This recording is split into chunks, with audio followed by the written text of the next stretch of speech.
Thank you very much, Eve, for your introduction, and thank you to everyone for attending this talk. Today, I want to talk a little bit about what is AI. Have you used AI? How do we use AI in practice? What is your current opinion of AI? I'm sure you have heard about all the advancements in AI, but AI is a umbrella concept that includes many topics. So, for example, my research is mostly focused on the topic of optimization, which is a relatively big part of AI, but there is still a lot of I work in combination of I combine in my work I combine optimization with machine learning, with generative models, and also with more recently with large language models, which are the phase of AI that has become more popular, the more visible thanks to ChatGPT, Copilot, Llama models.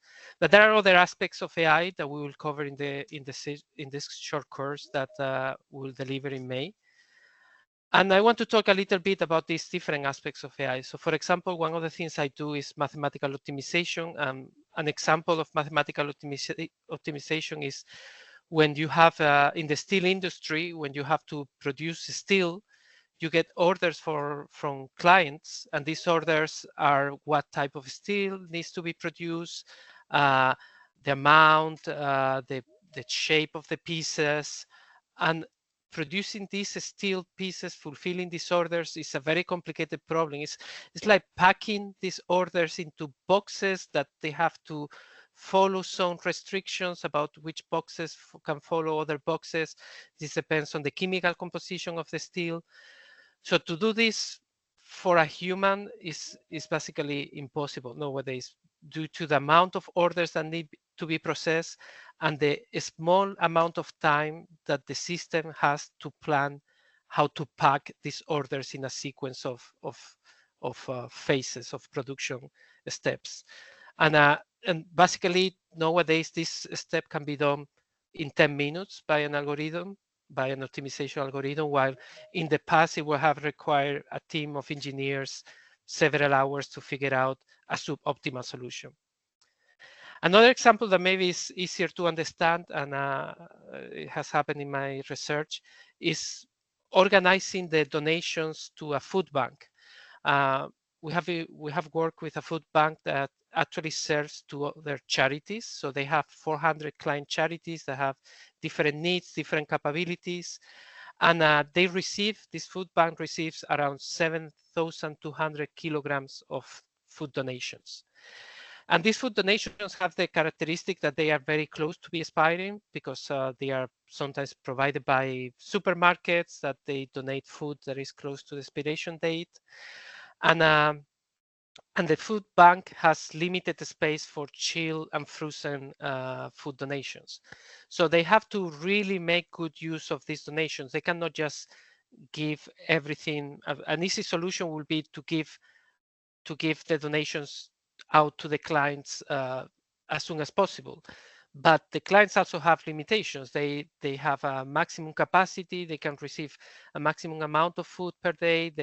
They only want to receive certain types of food, so they might have some limitations in the type of food that they want to receive. And we did an analysis, and we found that there was quite a bit of waste in terms of food expiring that could have been donated, food that was not donated and it was stored and taking space. And then this means that food that was donated, for example, frozen food, could not be stored and it went to waste. And also, if we just give the donations first come, first serve, some charities that have specific requirements and they don't have a lot of capacity to store donations, they might end up not receiving a fair amount of donations.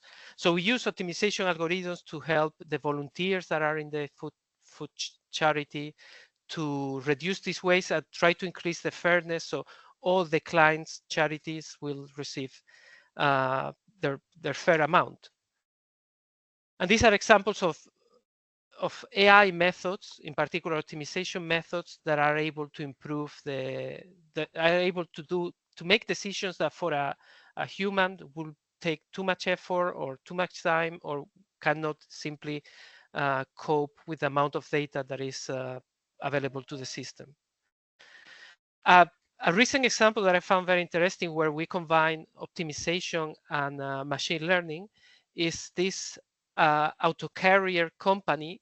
This is a company that is hired to transport cars from one location to another. And in particular, in this application, it's very important to try to avoid unloading and loading cars. So reloading a car, because, for example, imagine that you have a car that is blocking unloading another car, and but this car doesn't have to be unloaded in this stop. So if we have to unload the car just to make space for another car to exit the truck and then load it again, there is a risk of damaging the car. So the company wants to avoid these reloading operations as much as possible.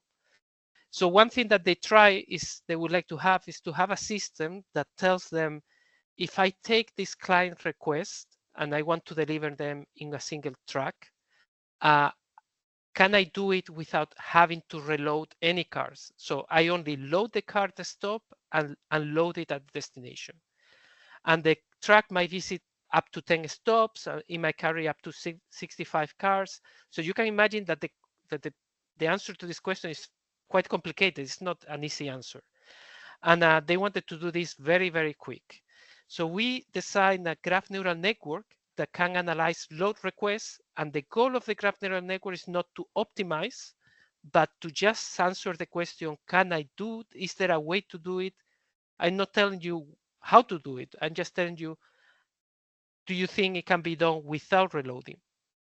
And the system was able to answer this question correctly with an accuracy of 86% and a false positive rate of 13% uh, in less than 10 milliseconds. So in 10 milliseconds, it receives a number of requests, and in 10 milliseconds, it can tell you, I can fulfill this request without reloading or not, with an 86% accuracy, which was very impressive for the company, because right now they don't have a system to answer this question. So these are examples of, this is an example of using a graph neural network, which is a type of neural network. And maybe you have never wondered, what is a neural network? And neural networks are actually quite simple mathematical objects. So you have some inputs here, and these inputs can be numbers, it can be the color of a pixel if you have an image, or it can be a letter if you are processing text. And then these inputs are combined inside these nodes you can see in the middle to generate an output. And this combination is actually not very complicated. I mean, if you don't have a mathematical background, this equation might scare you a little bit, but don't worry, it's not actually that complicated. It's just a multiplying by a weight, the input, and summing all these weighted multiplications. And then you have a function to transform that is called activation function, but that's not very important. This generates an output. What is interesting is that this operation, this mathematical operation, happens at every node. And when you combine many nodes, when you combine all these nodes, you have what is called a neural network. And when you hear about deep learning or deep neural networks, these are basically many, many layers of these nodes that are combined together. And every line in this graph, every line represents one of these weights. And these weights are just numbers that we don't know in advance, but if we fine tune these numbers, we can get the output that we want. And when you hear that ChatGPT is spending so many millions of CPUs or money in training their neural networks, basically what they are doing is running a lot of computations, a lot of mathematical calculations, trying to find the value of these weights, the value of these numbers that will, given a certain input, will reproduce a certain output. And this is basically what training does, what training a neural network does. But you can imagine that as we add more layers, as we add more nodes, the complexity of the network increases, so we can actually process more advanced data, larger amounts of data, but also the effort to find the correct value of these numbers increases because we have many more of them. But nowadays, we are very good at creating these huge models, huge neural networks that can process all kinds of input data, and they are trained to just reproduce data given some input. So for example, generate some images or generate some text, and they are very, very flexible. And then these are called foundation models, like for example, ChatGPT is based on a foundation model. And then once we have spent a lot of effort in training these foundation models, then we can spend a small amount of effort in specializing these foundational models to specific tasks. For example, question answering, doing sentiment analysis, extracting information from images, from text, from speech, getting an image and producing a caption, or recognizing objects. This can be in 3D signals. It could be objects that appear in images, or following some instructions that can be given again as a text or as a speech. So we are building these huge models that require a lot of effort to train, but then require only a small amount of effort to adapt. Of course, if you are thinking about deploying this type of AI, you have to think about several questions. One is, how are these models trained? What is the cost of training these models? Not only computational costs that we saw finding these particular weight values is very computationally expensive, but also you have to think about the input and the output data that you need to be able to identify what are the good values of these weights. So, and this data sometimes needs to be generated by humans or needs to be collected or curated by humans. And even if you take a model that has been already developed by someone else, but you want to train it yourself, so you don't have development costs, there will be a cost for handling the data, for curating the data. And then the data itself is a major concern because the data might have biases, there might be legal issues around the use of the data, and we are going to cover some of them on this talk today. And then when you think about the model and the model is already trained, you have to think about what is the accuracy of the model? Is the model accurate enough for what I'm trying to do? What is the security of the model? I'm going to put the model in front of clients, in front of the open web. It's going to be inside my organization. What are the capabilities of this model? But again, deployment itself has some cost. There are some computational costs for running the model after it has been trained, but there are also human costs for maybe looking at the output of the model once after it has been trained, or answering security risks, overseeing the running of the model, and then maintenance costs because the model might need to be retrained or fine-tuned over time. This could be because the data or the inputs that the model is supposed to handle might change over time. There might be updates to the model that need to be deployed again. So you might have a new version of the model that has been trained from scratch or is using a new neural network, and how to adapt the model that you're running currently for the new system might incur some maintenance costs. So let's see some of these issues in detail. So the first issue is, how much does it cost to train an LLM? Can you say, I don't want to use ChatGPT, it's too expensive, or I don't trust it, or I don't want to use Copilot, can I create my own?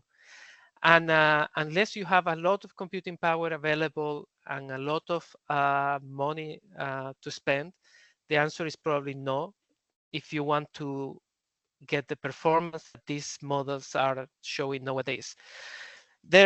We have seen an increase in computational needs for training these models, and this has translated in an increase in cost. It's true that costs are going down, but the needs of the model, the computational needs of the models are increasing. This graph is, you could say, even though it's just from last year, you could say it's already a bit outdated because we have the new model DeepSeek from China. Even though it's true that DeepSeek has shattered the preconceptions about how much amount of computational power you need to obtain good results or state-of-the-art results, but it is not clear yet how this will scale in the future. What are the limitations of the new model, and whether to increase the capabilities of these models, uh, you can you can achieve reductions that have been shown by DeepSeek. So I think this trend will continue. We might see some reductions in costs and reductions in computational power, but what is going to happen is that when you see these reductions, what we are going to see is trying to increase the size of the models and the capabilities of the models, which again will increase the computational requirements and the cost of those computational requirements. Uh, and the other cost that is much harder to reduce is the staffing costs. So training these models requires data, requires curation, requires development, requires people to run the servers, and staffing costs are much harder to reduce.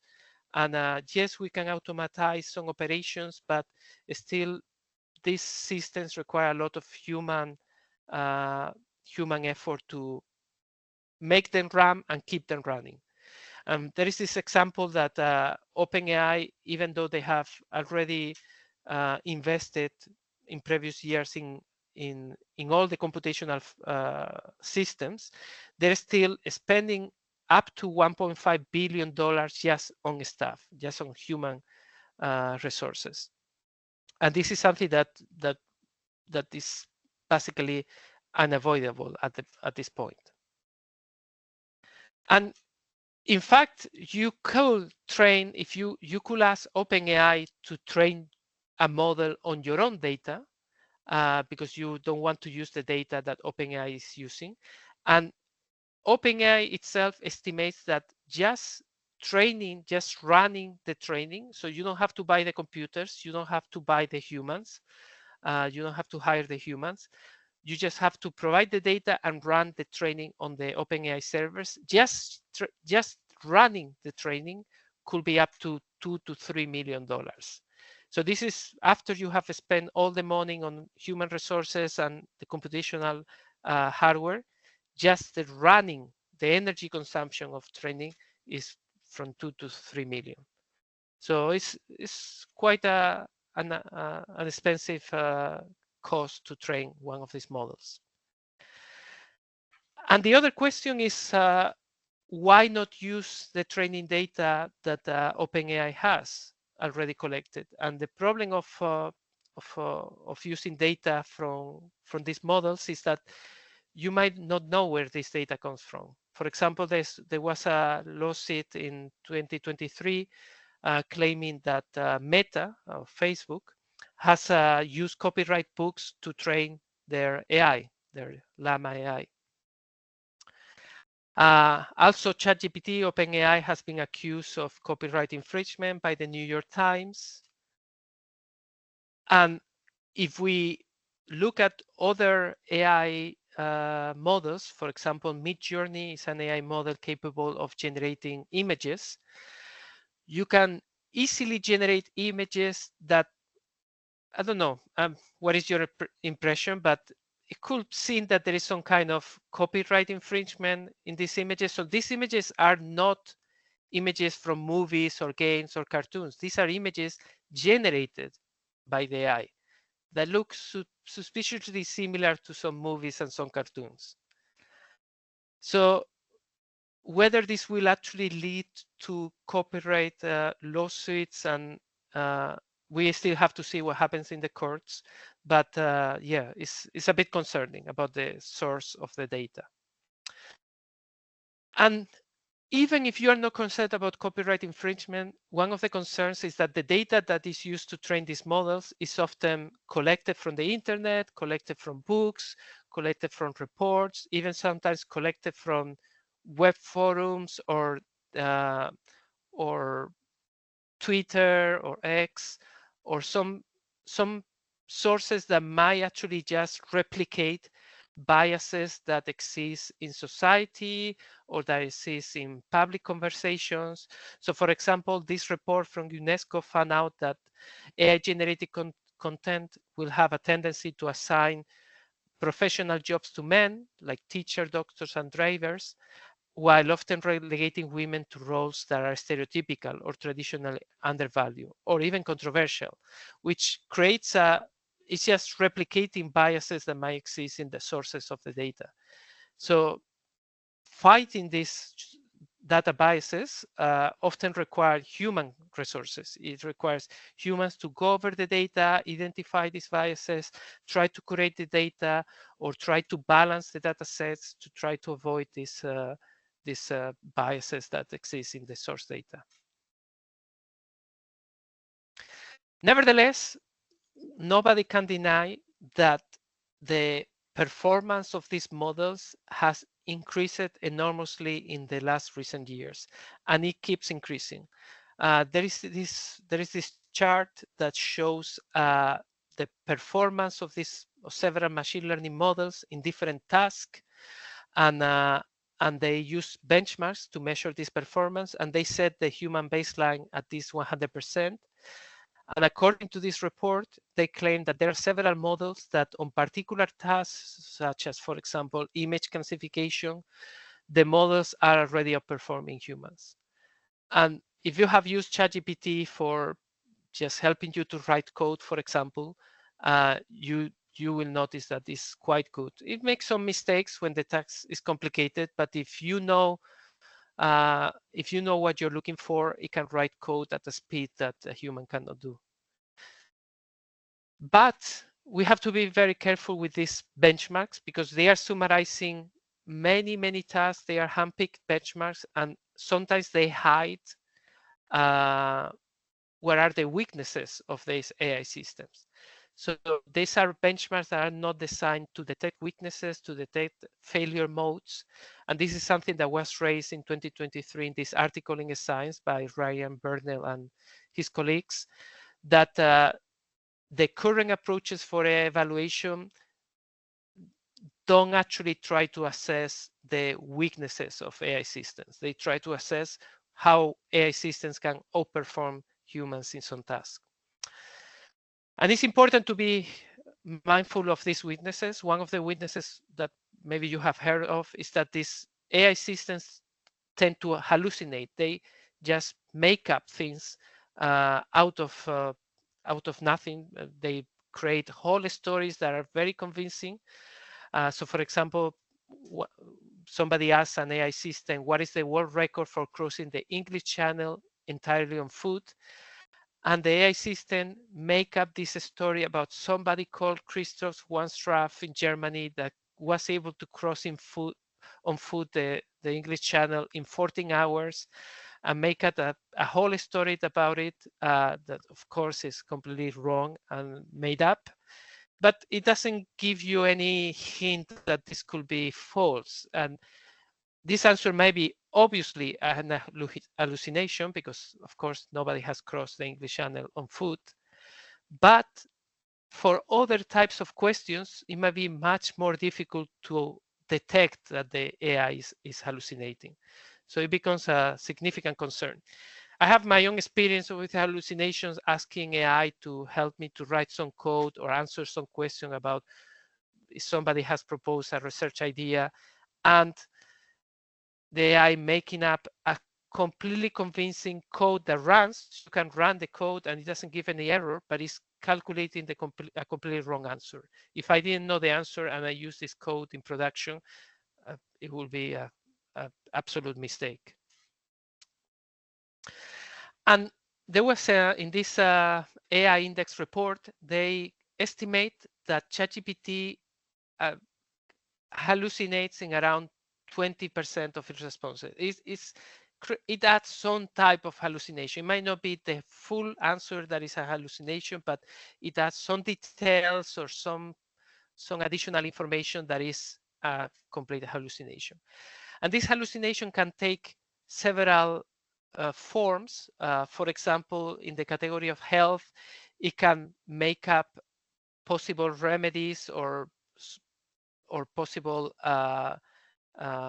effects of, for example, cracking your knuckles, that they are completely wrong. And they can be wrong because the AI is hallucinating an answer, so creating a false reply out of nothing, or it can be also just repeating some false wisdom or false answers that it was part of the training data. It's just reproducing this false information.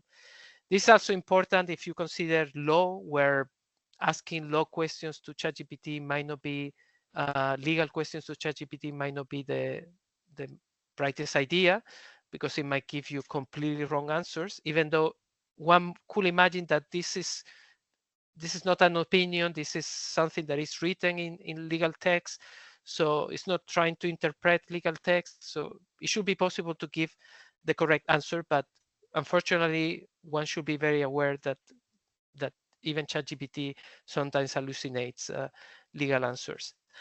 And then if we go to conspiracies or fiction, then you can imagine that ChatGPT or AI systems don't really have a way to understand that something is a fictional account or is a conspiracy theory that maybe, yes, maybe promulgated in the internet or appear in a book, in a science fiction book, but it's not truth. It doesn't match. It's not true. It doesn't match reality. And it might just answer completely convinced, give an answer that is based on a fictional book. And this is my opinion, so please take it with a grain of salt. But I think it will be easy, and I put easy in quotes because it will take money and human effort. But I think it will be easy to fix data biases, incorrect data, and spurious data correlations. So we could go over the data and we could spend effort on curating the data that we use to train, and also on curating the types of answers that the system gives.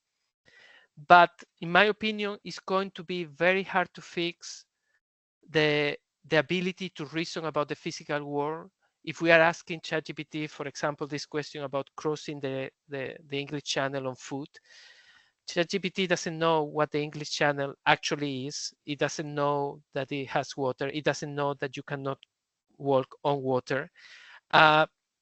So fixing this will require some kind of model, about having some kind of model about the real world, about some implications of real world properties. And this is actually quite hard to implement on an AI. Also, ChatGPT has recent results in mathematical problems, mathematical benchmarks are quite encouraging. But what typically happens is that the AI model is able to reach very good answers up to a certain level of complexity, and then completely collapses and starts producing complete nonsense once the complexity level goes over a certain threshold. So this is also quite difficult, because detecting that the model is performing correctly or not requires a level of logical inference and mathematical knowledge that for a user just using the AI model, you might not be able to detect that the model has gone over this threshold. And the answers that it's giving now make no mathematical or logical sense. And then questions about logical common sense answers. Well, these AI models don't have common sense. Everything they're learning from data, they're learning from examples, they're learning from books or text or images that we provide. So what we think is common sense has no meaning, is not encoded in the AI. So questions about common sense will typically very, very hard to fix. And then the models are, because they are based on mathematical operations and based on fitting models to data, they have the problem that they are very bad at extrapolation.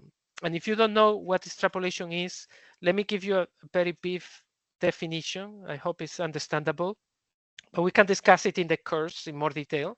But imagine you have an input. This is this number. A very simple input is just a number, and you have an output, and you want to find how to get from the input to the output, and the true function is this black line. But you cannot see the true function. What you can see is these black dots. These are your training data. This is what the AI model is going to use to try to guess the black line. Okay, and if we have different models, and I'm not going to explain what these models are here because it will be a waste of time, but basically these are models that are more and more complicated, more and more complex models. You can see that some models are better at reproducing the black line than others. If we increase the degree, we obtain better models that follow the black line more closely. And we can see that the yellow and the orange model, that they are the most complicated, they are quite good at following the black line, even though they only know the black points. Okay?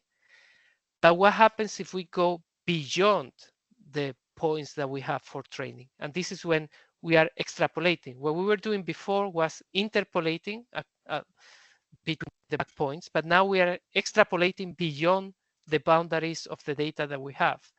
And we can see that even the yellow model or the orange model that were quite good at interpolating are starting to seriously deviate from the black line. And this is intrinsically difficult for any model to extrapolate beyond the data that has been used for training. That's why what these AI companies are trying to do is add more data, more data, more data, just trying to cover all possible inputs to the model. But of course, this is always some data that there's some inputs, some combinations of the inputs that the model will need to extrapolate and will have a risk of making a mistake because it doesn't actually know the true answer.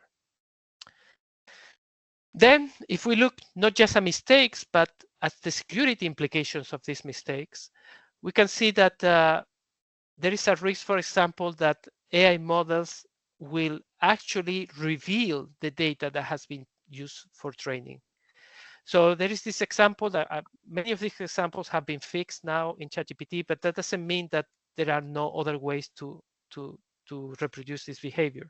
And there was this example that you tell ChatGPT to repeat a word indefinitely forever, and ChatGPT will start doing this, but at some point it will start printing other information. And you might wonder, is this a hallucination? Maybe the ChatGPT is hallucinating something. But if you take this data and this text and you try to match it, you can find that this is actually data that was available online. So basically, it's not a hallucination. It's actually training data that was used to train ChatGPT.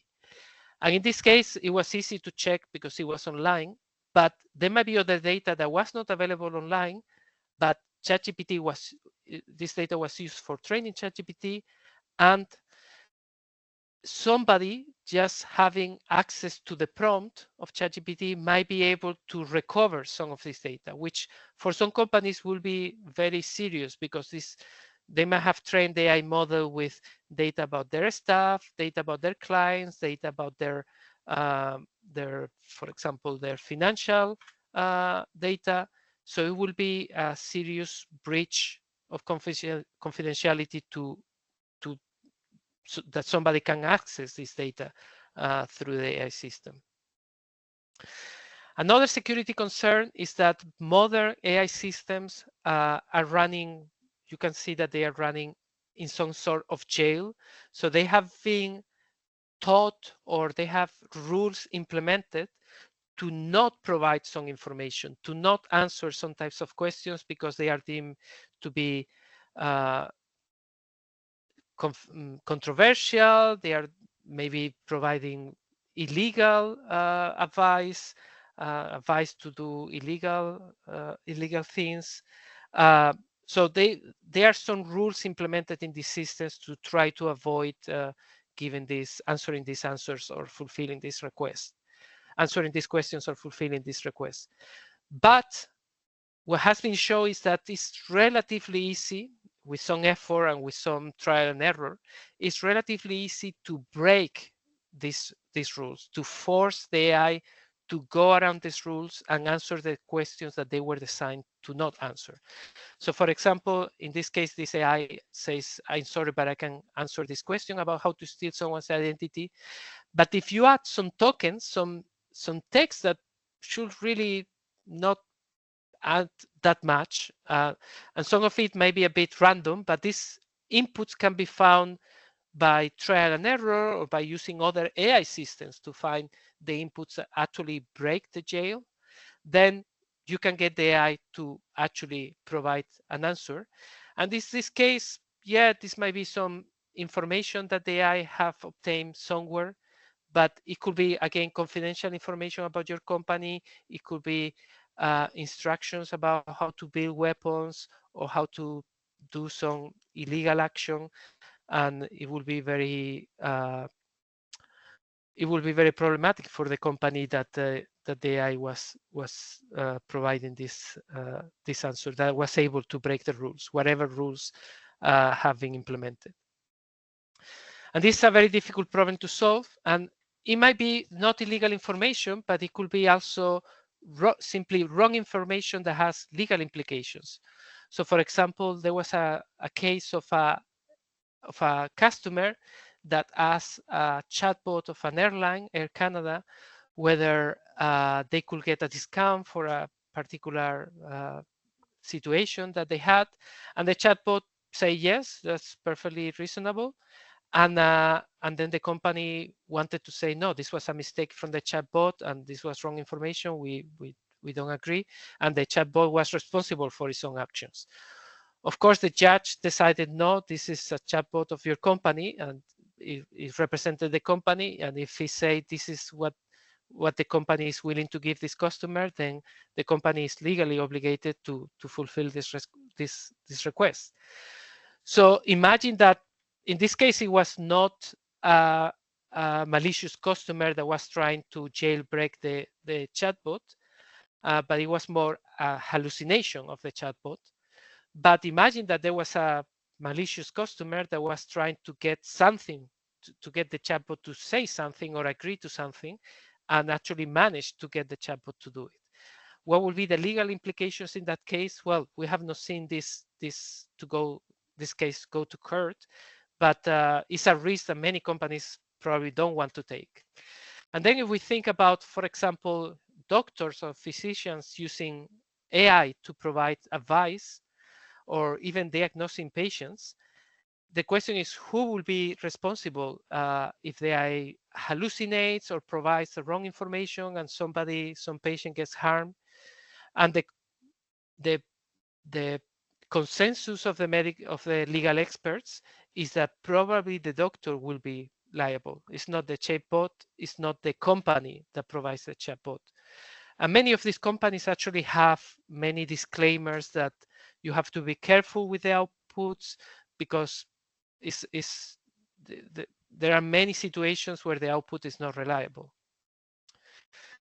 So summarizing what we have discussed, if you want to take advantage of AI, the first thing is to think, what is your use case? Are you going to put this AI system in front of the client, in front of the open web, or is the AI system going to help some staff in your company? This might be a staff that is not expert and cannot judge the accuracy of the output of the AI system, or staff who are experts and will be able to detect whether the AI system is providing false information, is hallucinating. Also, you might want to measure whether the AI system is accurate enough for your purpose. I, for example, explained this case, this application for this truck company that was carrying cars. And for them, an 80% accuracy is, they consider it good enough, because yes, there might be some cases where they will have to reload some cars, but they are willing to take the risk. But 80% against 10 seconds response was good enough. Do you need to provide additional data? Will it be useful to provide additional data to fine-tune the models? Yes, the models are trained already, and they, if you are considering using or buying a foundational model, it comes already trained, but you can fine-tune it for your purposes if you are willing to spend a bit more computational effort and provide more additional data. But if you are using the model that's already trained, or you are providing your own data, then you have to ask yourself, where does this data come from? What are the biases in this data? The one that you provide, or the one provided already available that was used to train the model already? Last time I discussed this topic, there was a company, some representative from a company that were using AI to translate their website automatically from one language to another. In dynamically, if they made a change, then the website will be automatically translated to different. And I discussed this question of biases, and he checked some of the translations, and he noticed that they were indeed translating with a bias, and they did at the same time we were talking. They raised their hand at the end of the talk, and they were asking, oh, this is a problem I haven't thought about. So this is something that data bias is something that you really need to consider.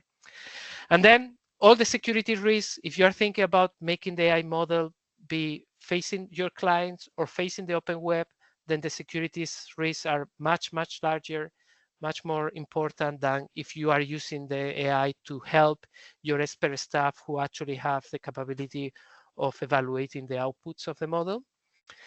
And considering the security risks are also legal risks that we have discussed, but also you have to consider how much training your staff needs. If you want your staff to use the AI models and they are not experts on the topics, then they have to be trained in understanding what is a hallucination, how to corroborate the output of the model, what are the limitations of the model, how to rephrase and understand that the model is not a human. It doesn't have common sense. It doesn't know about the physical world. And this might be things that your staff need training to understand. And then we have discussed the cost. Of course, training one of these models from scratch nowadays is beyond the capabilities of most companies. But even if you are using a model that is available online, or is available provided by another company, there are still costs for maintaining the model, for analyzing the outputs, and for maintenance. And because the model may be running now and may be running well, but the inputs that it gets might change. So the data that is used for the type of request they get, the type of system, even if you have a subscription system, we know that some of these companies like OpenAI are running at a loss right now. So this subscription cost might increase in the future because they need to recover their investment. So you cannot think only about the deployment cost, but you also have to think about the maintenance costs in the future. So just a few key takeaways at the end of this talk. So will AI have any real world impact? And the answer is definitely yes. Should your business or organization start using AI now? And here is definitely maybe, because you will need to answer all the questions that I had in my previous slide. So it's something to consider. That's why I say definitely maybe, but the answer might not be yes at this precise moment. But can you replace your expert staff with AI? It's probably not the answer right now. Expert staff will still be useful because they are the ones that actually can assess whether the outputs of the model are truthful or the model is hallucinating. But it can definitely help your expert staff to be more productive. If they are coding, if they are answering questions from clients, having an AI could help them to be more productive. Will AI destroy humanity? Well, probably not, but we have to be careful. These systems are quite powerful, and if we use them without care, without thinking about the security risk, then they can end up doing some damage. Thank you very much for your attention. And I think we might have some questions, some time for questions. Bob, Yeah, okay, brilliant. Well, thank you for that, Manuel. And like you said, moving on to the Q&A section now. So I can see a couple of questions have been posted in the chat. Fab. So first question, what is, apologies if I'm not pronouncing this right. So what is agentic AI and proposed usage for banking and financial services industry? That's the first question. So I'm not an expert in agentic AI, but I think many people want to use this AI as an agent that can take actions and react. It's not an interactive system where you ask a question and you get a reply, but it's more an agent that is basically analyzing data, analyzing trends in the market, for example, in financial markets, and taking actions on its own. And this has a huge potential because these agents can behave and react to situations much faster than a human can. They don't have to wait for a human to provide further feedback or refine the answer, or refine the question, but they can just react continuously to what data is coming. But again, you have to be careful because all the issues with hallucinations, security risks, jailbreaking, if your agent is just processing data that is unfiltered, that is getting from the internet, from source, if somebody has controls of this data, they can introduce data in the stream, and your agent may be misled by this data that's being introduced to do actions that you were not expecting, like, for example, invest all your money in a company that they should not invest all the money. And no matter what rules, what constraints you put into the agent, there might be a way to jailbreak the agent and make it do something that you don't want to. And this is with an agent that can take actions faster than a human. This is an even stronger security concern, because by the time you detect something is going wrong, a lot of things might have happened. I hope this answers the question. Okay, fab. Okay, second question. What are the proposed LLM models which can be used by industries for A, external recruitment, and B, internal skills development and learning? Yeah, I think I'm not in a position to give advice of what LLM models you should be using in your company. I think this is a very complex question that I cannot answer even in 10 minutes or 15 minutes. So I don't feel I can give. I think it will require some effort to evaluate all the claims from these companies in terms of bias, data security, ethical concerns, as you mentioned. And it's not something that I can give you advice at this point. I don't feel it will be without understanding all the context in your company. It's not possible to give this advice. Okay, and then the next question, are there any standards available from the hyperscaler vendors like MS, Amazon and Google?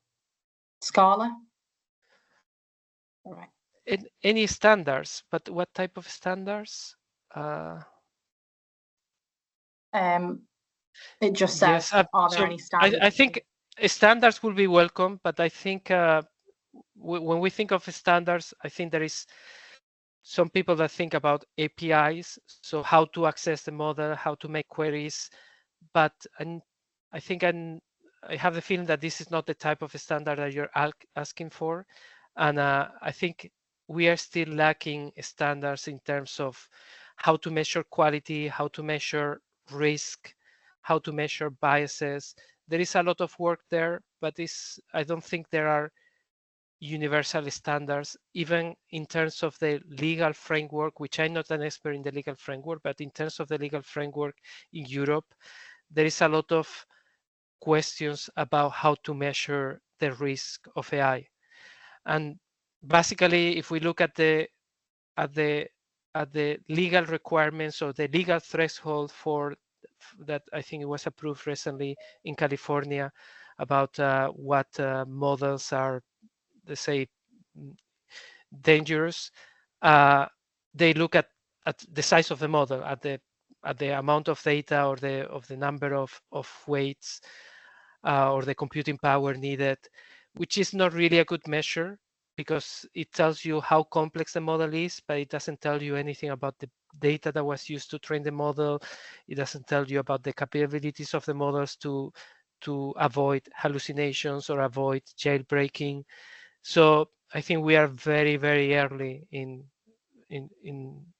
getting any kind of standards that will measure this risk. Okay, fab. And then there's another question that either you can answer or I can answer, but it says, how technical is the 4-day course, and is it intended for non-technical managers? So the course is, I can answer this question if you wish. Yeah. So the course, we will go deep in some aspects to get you some knowledge, but it will not be deep in terms of mathematical knowledge, but in terms of techniques and concepts. So for example, some of the concepts here that I have discussed, like interpolation, extrapolation, the biases. So we will describe them in a bit more detail, and what is an optimization algorithm, what type of optimization methods exist, what type of visualizations exist. So we will give you a lot of technical terms, technical concepts, but in terms of the mathematics or programming skills, you don't need any mathematics or programming background to understand the concepts. But we will try to give you the technical language and how to use them.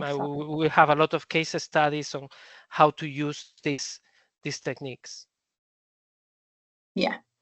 Just to add to that, so it would suit either general or technical managers. Like you said, you don't necessarily need that kind of technical experience, just maybe a basic understanding of data. Okay, fab. So then one last question, because we are coming to a close. So can you reuse the layers of a neural network to refine an answer? So yeah, so it's a bit too general question. So in principle, you could stack more layers of a neural network to get better and better answers, but there is a limit to that. That is based on how much data have you used to train. And actually, what is being done right now is not trying to only stack more layers of neural networks, but it's trying to use other techniques like optimization, reinforcement learning. I don't know if you have heard of reinforcement learning, but it's a different technique than neural networks. It can be combined with neural networks, but it's a different concept, to try to get the system to generate different answers and refine the answers by asking the system, okay, try to refine the answer without human interaction. So without the human having to manually refine their question, the system itself will refine itself by asking itself to refine itself. I mean, it gets a bit recursive. But these techniques are going beyond neural networks. It's using other techniques like reinforcement learning is quite popular, as maybe you have heard about Monte Carlo tree search. It's actually connected. Maybe you remember AlphaZero, AlphaGo, that was very good at playing Go, that won this competition. So those techniques of AlphaZero, AlphaGo are being used now to refine the answers of large language models. Okay, and then one last question, sorry. Someone has said, a lot of your examples were uses in large volume complicated uses, for example, the steel programming, but are there many practical uses in a small business for everyday uses from the course? So yes, I wanted to highlight interesting examples that showcase the difficulty. There are examples where humans can be doing something very well, but if you had an AI doing it, you can save effort or even get a different perspective, get answers that you will not get normally. I collaborated with a company that it was a very small company, but they proposed a project and I found it very interesting. So we did a small collaboration with a student. And this company was basically doing conservatories design. So basically these glass structures that you sometimes house in houses.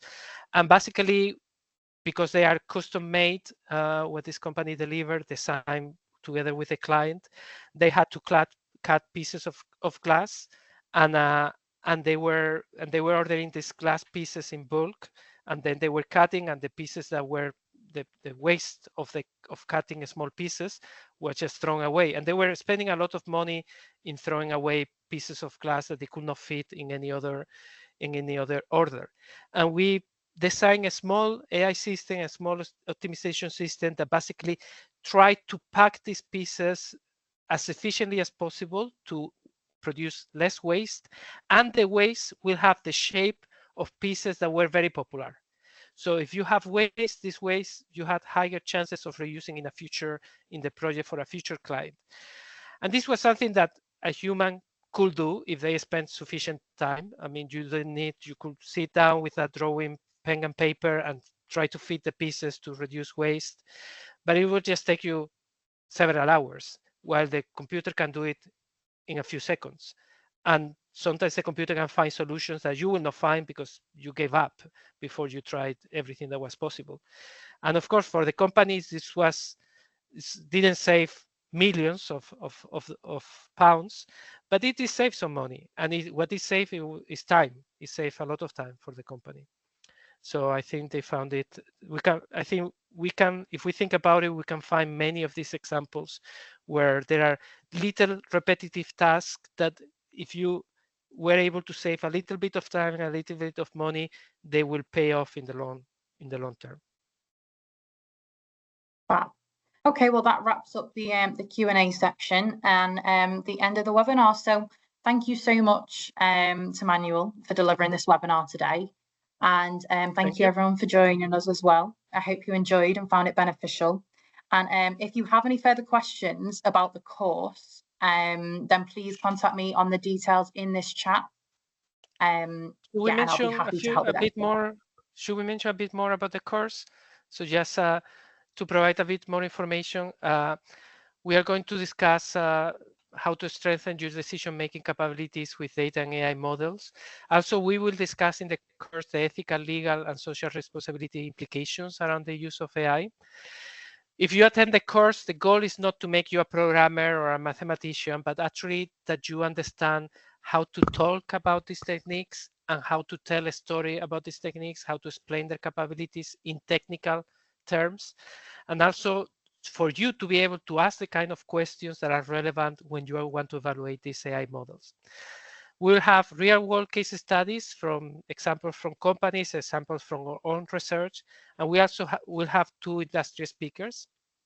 So the course will be delivered not only by me, but also by Professor Richard Mendinger. He's a professor on applied artificial intelligence.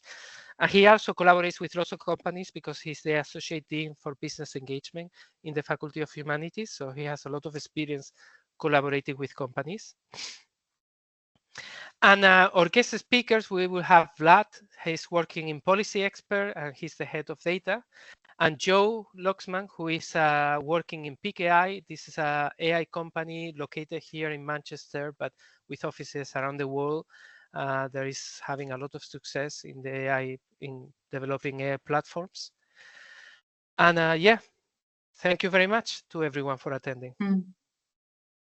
Great. Yeah, like I said, my contact details will be in the chat. So if you've got any further questions about the course, about the kind of the schedule, the dates, then just contact me on those details and we can set up a private chat. So yeah, amazing.